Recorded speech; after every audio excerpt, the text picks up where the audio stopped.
One of the questions I always like to ask everybody that comes on my podcast is, what is a piece of advice that you would give to your younger self?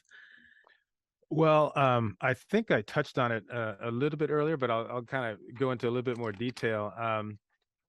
When it comes to when I think of my younger self, I'm thinking going back to high school. Okay, Hmm. uh, and like I said, when I made the decision to go to the academy, the blinders went on, and that was my focus, right?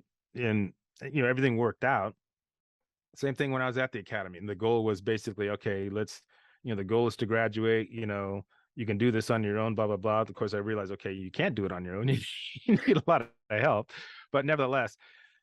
But to answer your question, I would say the best advice I could have given myself, or that I could give myself as a younger version, is to take off the blinders and see what's going on around you a little bit more, because I had a decent time in high school, but I probably could have had even more fun if I knew more of my classmates, right?